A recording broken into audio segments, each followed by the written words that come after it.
what's up, my Cappy friends? This is your monthly forecast for July of 2016. Thank you so much for tuning in. Before we get started, I just want to briefly remind you guys that this is a very general forecast for anyone born under the sun, moon, or rising / ascendant sign in the sign of Capricorn.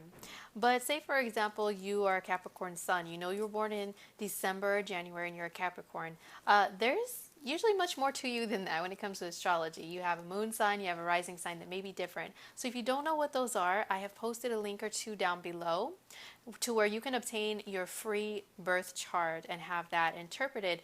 Now, if you would like a more personal interpretation of your chart or any personal situation going on, I will gladly do so for you if you shoot me an email, which my email address is also down below. Now on to your general July forecast.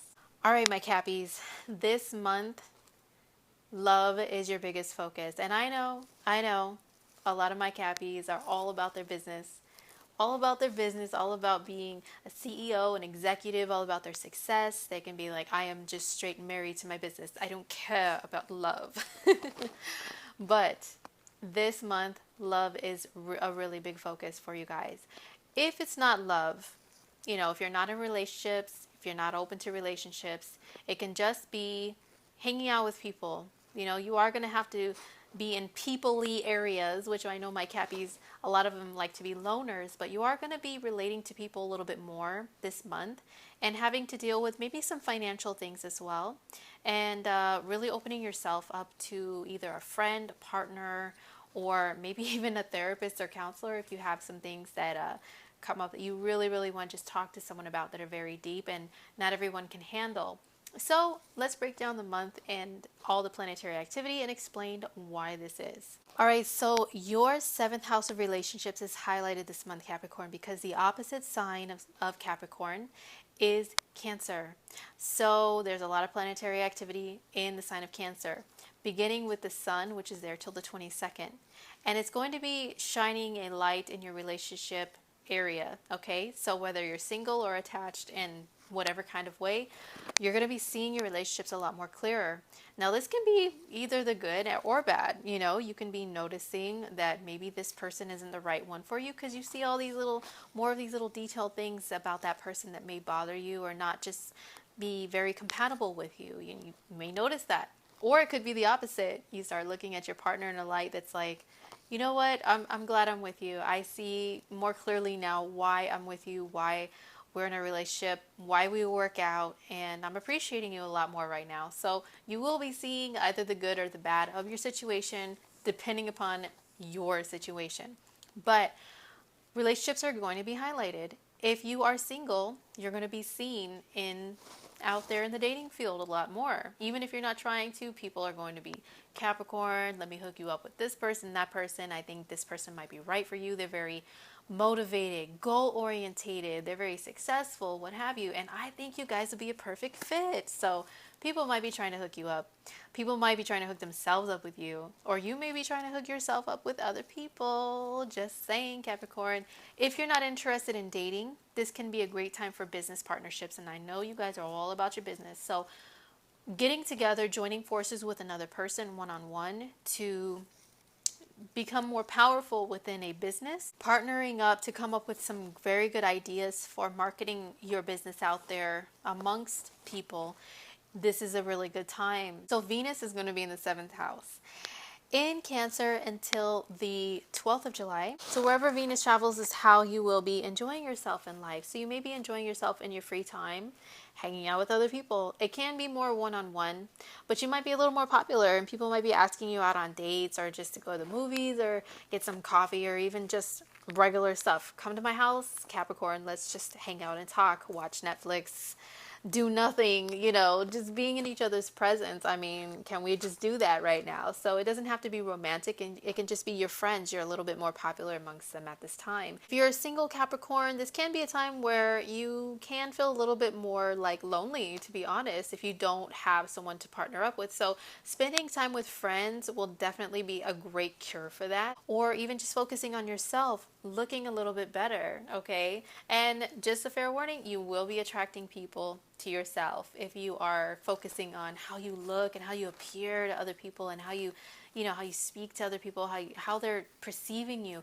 You might be a little more focused on that and attracting others. So even if you're not trying to, you know, get in a relationship, attraction level is on high this month, Capricorn. So Mercury is in your 7th house until the 13th of July. And this is your thinking processes and how you communicate. So you can be wanting to communicate more on a one-on-one equal level, maybe more open to other people's opinions during this time, because the 7th house is all about meeting on a common ground with someone. So you might be less argumentative and more about like, okay, well, I don't see your point, but let me try to find a way in the back of my mind to make it sound like I do, or to make it say, okay, let's agree to disagree and just leave it at that, you know. So there might be a lot more conversations that are having that type of energy during this time. Since it is your thinking processes and the 7th house is love and relationships, you can be having love on the mind a little more. I'm just saying, Capricorn. So thinking about love, thinking about maybe even marriage if you are in a relationship already, a committed bond. Thinking about taking things to the next level can definitely be on your mind during this time, or just enjoying time with your partner. If you're partnered up, you're married, whatever. Venus and Mercury there is a great time to come up with some more like creative ideas of ways that you guys can enjoy each other's company. So there is a new moon that happens on July 4th in the sign of Cancer. This is your 7th house of relationships. So Capricorn, new moons bring new beginnings. Okay, and it's because the sun is a paternal energy, the moon is a maternal energy. And when a paternal and maternal come together, they create, right? They create something new. They birth something new. So for you, this can be in regards to your relationships. This can be starting a relationship, meeting someone new that sparks the beginning of a relationship. This can be maybe ending a relationship. But if one ends, you know, it's nothing to get too worked up about or sad about, because like I said, this is a new beginning. So it can be wiping out the old to welcome in the new that's a lot more beneficial for you and better for you anyway. Now, this new moon is opposite Pluto, and Pluto is in your sign in Capricorn. Pluto has been in your sign since 2008, transforming your life in unbelievable ways, Capricorn. Oh my gosh, I totally see and understand that. And you can be more in a time of your life where you want to come into your own power. You know, you might come off as even a little bit more dominating at times.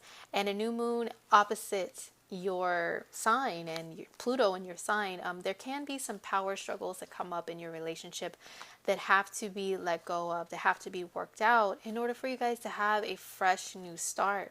So, like I said, whether you are partnered or not, whether you're single, you're married, whatever, a new beginning in your relationship is definitely on the horizon with this new moon. So towards the middle of the month, the energy starts shifting from your 7th house to your 8th house. This is because 8 signs from Capricorn, counting yourself as number 1, is Leo, and all the planets are going to start moving into there. So we start off with Venus moving there on the 12th. Venus in the 8th house is a time where you start opening yourself up on a more soul level with another person.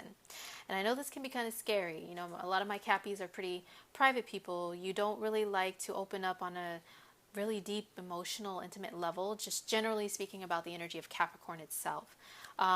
It's like to be more of like that rock, you know, like when things go wrong, when someone's crying, upset, there's emotional things going on, you like to be the rock that just stands there and doesn't move. You know, you're a mountain, you're like great and powerful and unmoved and unaffected by all the emotional chaos around you.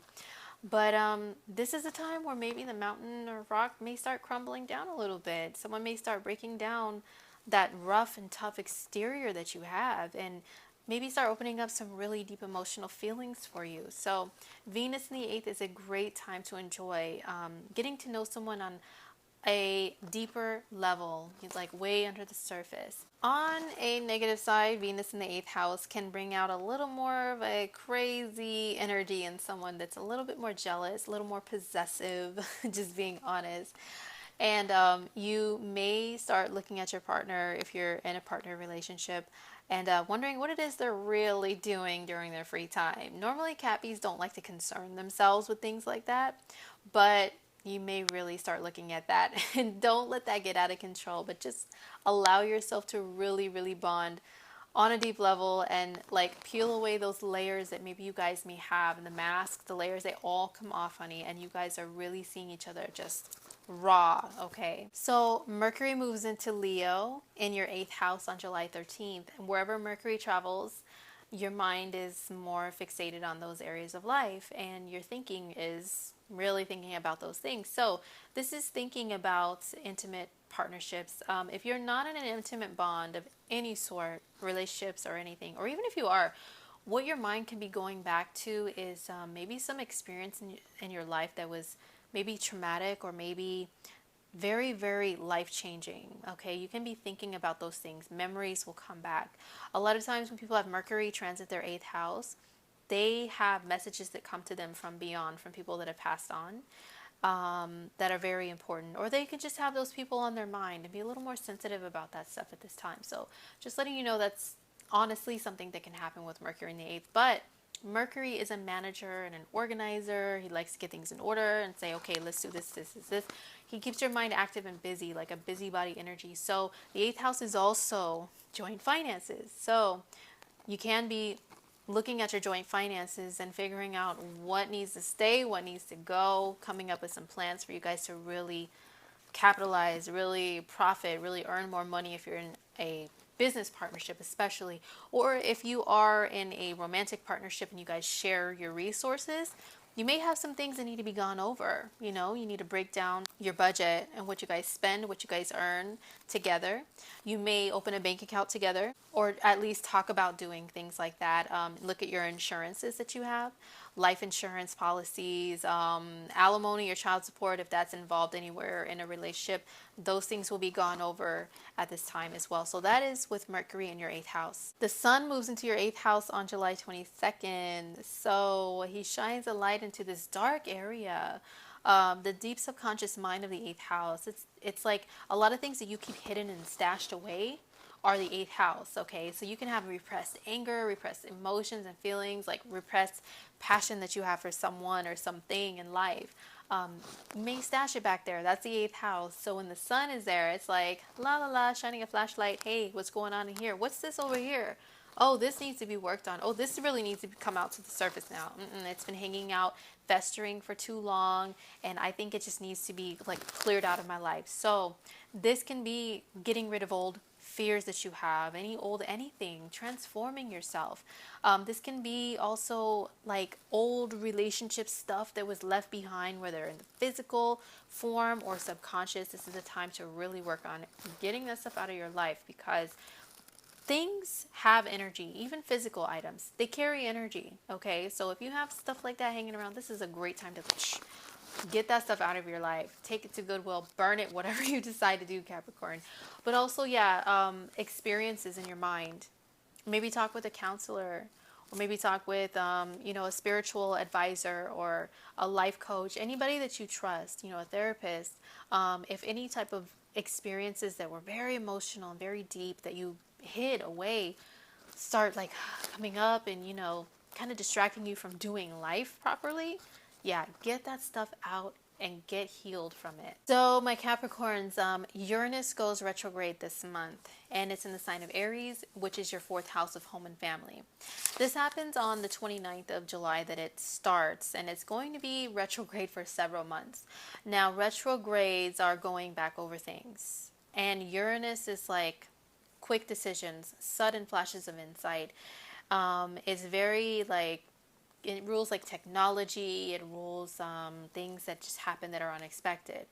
Now this is in your 4th house of home and family. So a lot of my Capricorns may have to be unexpectedly moving or looking to sell their house or to buy a home, or you may just get that, you know what, I just want to move, so that may happen with Uranus retrograde. Something will have to be gone back over again and changed in regards to your place of living. This is especially highlighted as well because there's a full moon in your sign on the 19th of July. So this is before Uranus goes retrograde, right? But it's still making a square or a challenging aspect to Uranus in your 4th house. So we've got the moon in your 1st house of the life path, the self, the body, anything to do with you, because it's in Capricorn.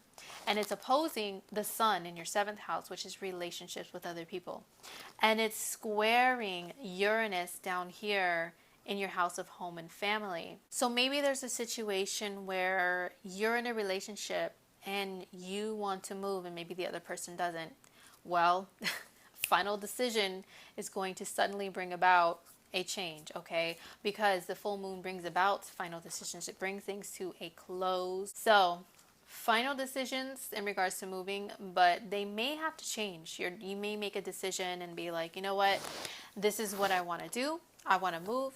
And then the full moon comes and it's like, no, all of a sudden you can't move into that house. You didn't get that house that you applied for, or somebody said they're going to buy your home if you're selling it, and then they like all of a sudden, nope, we don't want to buy it no more. They disappear or they change their mind. So just be prepared for some sudden changes in regards to home and place of living. But this is also family too. So your relationships, home and family life, change on the horizon with that full moon on the 19th. All right, so lastly, I'm going to pull an angel tarot card for my Capricorns for July, just to give an overall message. What is the most important message for you guys in July? This is something new I'm doing, so let me go and shuffle, and I'll be right back with the card that I pulled. All right, Cappies, I have shuffled and I pulled a card that has a message specifically for you guys this month, and it is the 8 of Air card. So, as you can see on this card, there is one unicorn that's running away from a herd of unicorns behind it. And this unicorn is like running away from the crowd, so to speak. And the other unicorns can also symbolize a family. This speaks to what I was telling you guys about the full moon being in your sign. And it's making a square to Uranus in your 4th house of home and family. So there may be something that the full moon brings to light that has to do with breaking away from old family patterns, family traditions, maybe even actually moving away from family, separating yourself from them in some sort of way, or with any kind of group, you know, anything that's not true to you, because the full moon is in your 1st house of you, your identity, yourself. And just in general, the energy of Uranus is one of like freedom and rebellion, you know, going against the grain, against the crowds. If everybody's moving left, you're going to go right if it doesn't fit right for you, if it doesn't sit with you very well. So the full moon is definitely going to bring a situation where you may have to break free in some sort of way. Now, the message on the card is an illusion of being trapped, a lack of self-confidence, afraid to take action. So when there's a full moon in your 1st house, full moons are very emotional times, okay? Like the moon pulls the tides of the water in the oceans, and water symbolizes feelings and emotions in astrology. So the moon, when it's full, it can do that with us humans. We are made of 70% water, I believe. We're mainly made of water. So when a full moon comes around, we're being pulled emotionally a lot of times. And with it being in your sign, that's super emotional. And so like I said, this is a card that indicates you're going to be breaking free from some sort of situation, away from other people. It could actually be a relationship. Even though there's a group back there, it could just be you running away from something that just no longer feels right for you and is true to you and who you are. Another thing that I find interesting about this card for you guys is the fact that Mars is in Scorpio, which is your 11th house of groups of people. So Mars is your drive and your action, and it's very aggressive, and Scorpio is very driven. It sees things in tunnel vision, and it's like whatever it wants, it goes after it. Whatever it doesn't want, it just blinds that out of its life, you know, blocks it out of its vision and its view. So it can be also that there's something in a group that you belong to that no longer resonates with you because of Mars in the 11th house. You're going to really just say, you know what, I can't take this mess anymore. I'm out of here. This group doesn't, you know, I don't know what you guys are talking about anymore. Usually the 11th house is like-minded individuals. Okay, so maybe you're finding that you guys aren't like-minded anymore. And maybe they upset you in some sort of way, you know, because this unicorn is running away, okay? So Mars transiting your 11th house direct and going forward this month can also point to the message of this card as well. All right, Cappies. Well, that was it for your July forecast. I hope you enjoyed it. I hope it helped you out in some sort of way. And don't forget to subscribe if you want to check out my monthly horoscopes every single month, because I absolutely love doing them for you. And also shoot me an email if you want me to look at a particular personal situation for you. I would love to look at your chart and do just that. All right. Well, take care of yourselves. I'll see you guys in August.